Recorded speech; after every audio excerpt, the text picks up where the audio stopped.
안녕하세요. 장고리교회 성도 여러분. 안녕하세요. 지난 주일 박재규 목사님이 전해주신 그 은혜로운 말씀을 다시 한번 묵상해보는 시간입니다. 네. 이번 주에 저희가 함께 나눌 말씀은 시편 1편을 본문으로 한 어디에 뿌리 내릴 것인가 라는 제목의 설교였죠. 맞아요.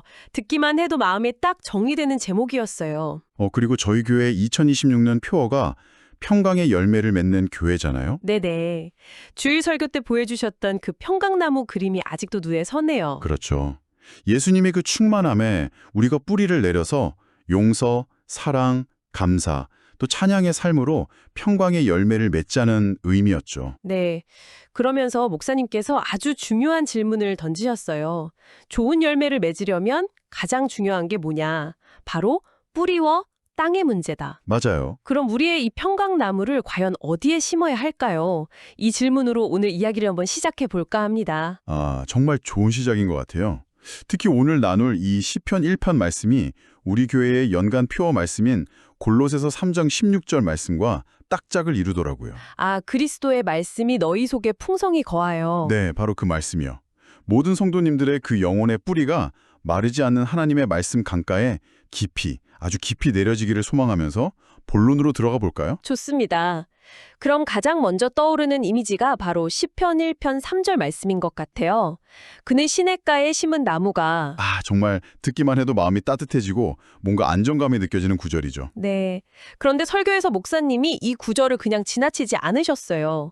이게 그냥 거기서 자라난 나무가 아니라 누군가에 의해서 의도적으로 심은 나무라는 점을 딱 짚어주셨죠. 맞아요. 그게 정말 중요한 포인트였어요. 이걸 원어인 히브리어로 보면 더 명확해지는데 여기서 심었다는 단어가 샤탈이라는 단어거든요. 샤탈이요? 네. 근데 이 단어는 그냥 심는다는 뜻보다 옮겨 심었다는 의미가 훨씬 강해요. 옮겨 심었다고요? 그럼 원래 그 자리에 있었던 게 아니라는 거네요. 그렇죠. 누군가의 아주 의도적인 행위가 개입됐다는 뜻이에요. 와, 이건 뭐랄까? 일종의 구조작전 같은 거죠.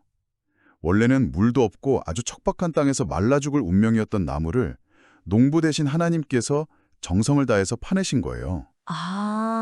그리고는 생명이 넘치는 시냇가, 바로 예수 그리스도 곁으로 우리를 옮겨 심어주신 거죠. 와, 그 관점으로 보니까 이 말씀이 완전히 다르게 느껴지네요. 네.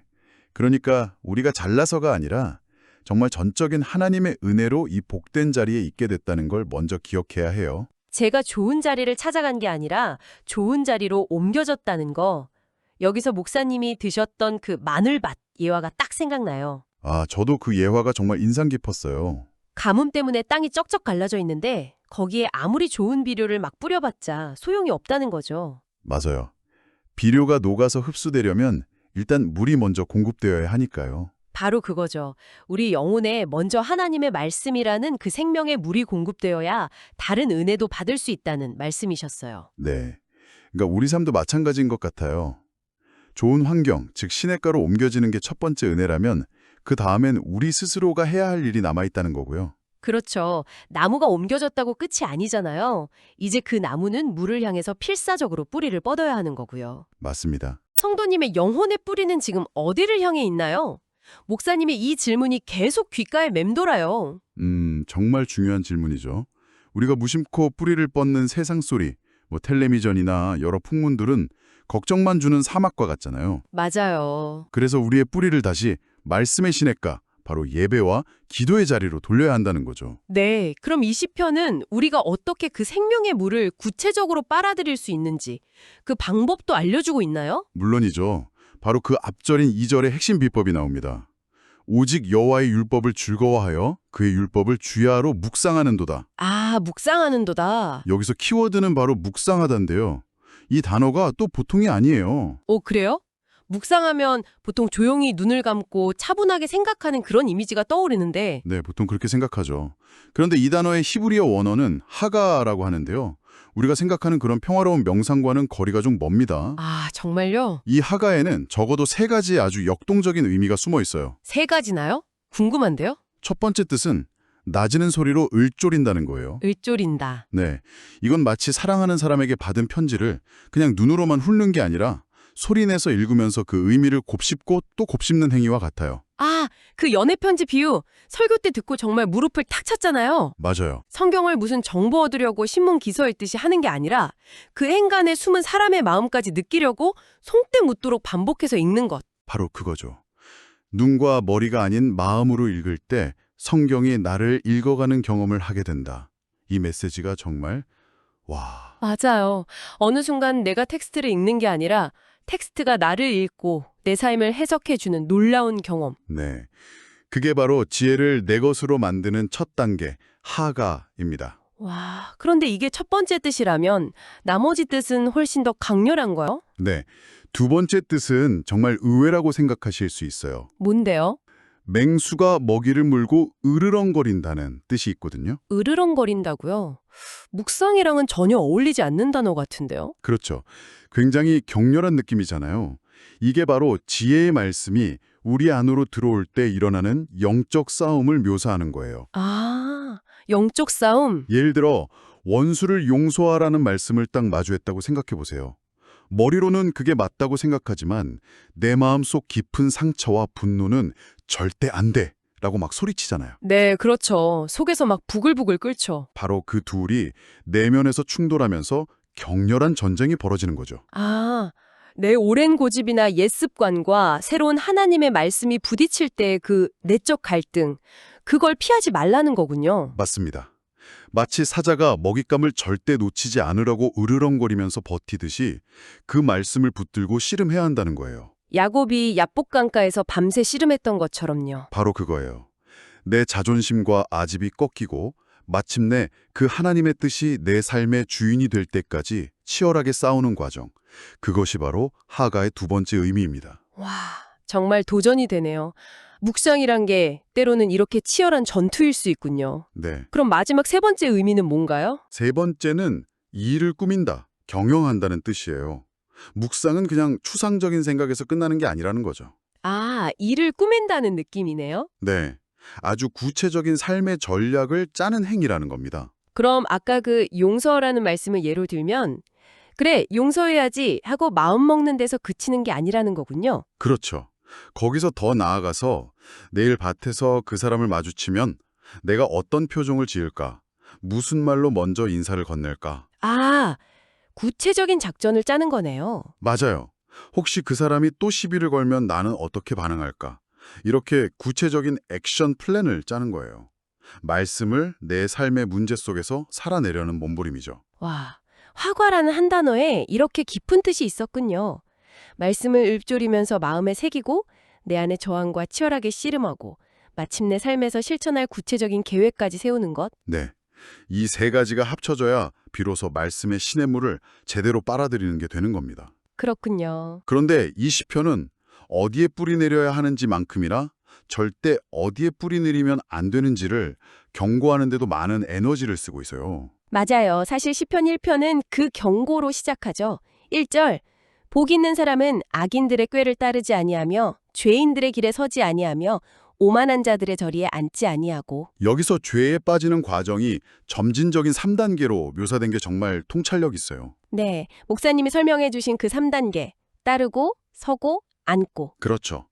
처음엔 그냥 생각 없이 악인들의 생각에 동조하면서 따라가고 네, 그러다 어느새 그들의 방식에 익숙해져서 아예 멈춰 서고 그러다가 마지막에는 완전히 그들의 세계관에 동화되어서 오만한 자의 자리에 앉아버리는 거죠. 점점 더 깊이 빠져드는 과정이네요. 특히 마지막 단계인 앉는다는 건 아예 거기에 뿌리를 내려버렸다는 의미로 들려요. 바로 그 지점이에요. 한번 뿌리 내린 나무를 뽑는 건 정말 힘든 일이잖아요. 그렇죠. 그래서 설교에서 목사님이 강조하신 게 유턴하는 인생이었어요.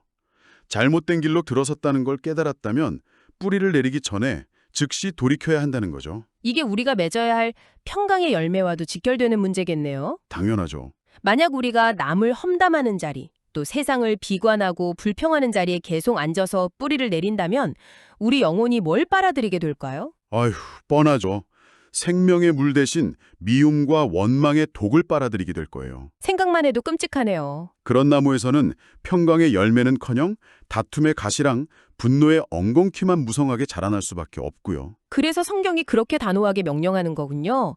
그 자리에 앉지 마라. 그 자리를 떠나라. 맞습니다. 주변 대화가 막 부정적으로 흐를 때 슬그머니 일어나서 자리를 피하거나 아니면 대화의 주제를 좀 긍정적인 방향으로 돌리려는 그런 작은 노력이 사실은 내 영혼의 뿌리를 지키는 아주 중요한 영적 싸움일 수 있겠어요. 맞아요.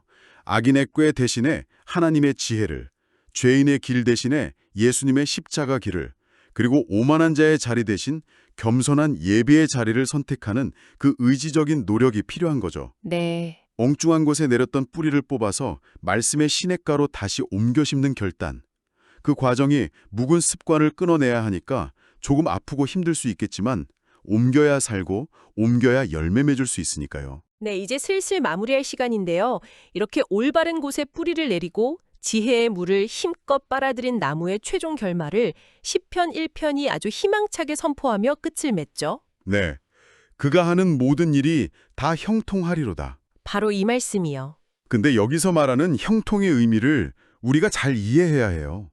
보통 형통이라고 하면 아무런 어려움 없이 만사가 술술 풀리는 상태를 생각하기 쉽잖아요. 네, 저도 그렇게 생각했어요.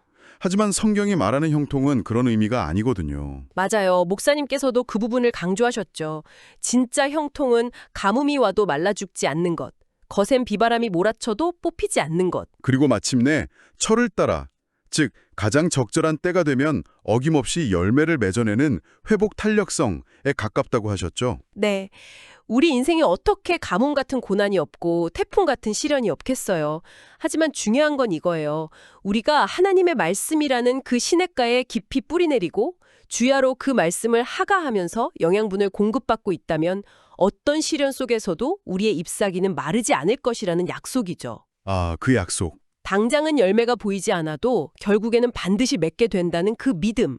그게 진짜 형통입니다. 그렇군요. 결국 그렇게 인내하면서 뿌리를 내리고 있는 사람의 삶을 통해서 우리의 가정과 우리 장고리 교회의 평강의 열매가 주렁주렁 맺히게 된다는 거네요. 바로 그거죠. 이게 바로 시편 1편이 우리에게 제시하는 번성하는 삶의 진짜 모습입니다. 오늘 이 짧은 시편을 통해서 정말 많은 것을 생각하게 됩니다. 네, 저도 그렇습니다. 오늘 나눈 이 말씀을 붙들고 성도 여러분 모두 한 주간 세상 속에서 승리하셨으면 좋겠습니다. 마지막으로 성도님들께 생각해볼 질문 하나를 남기면서 마무리하고 싶어요. 네, 좋습니다. 이번 한 주 내 삶의 어떤 메마른 부분에 말씀의 뿌리를 뻗어 보시겠습니까?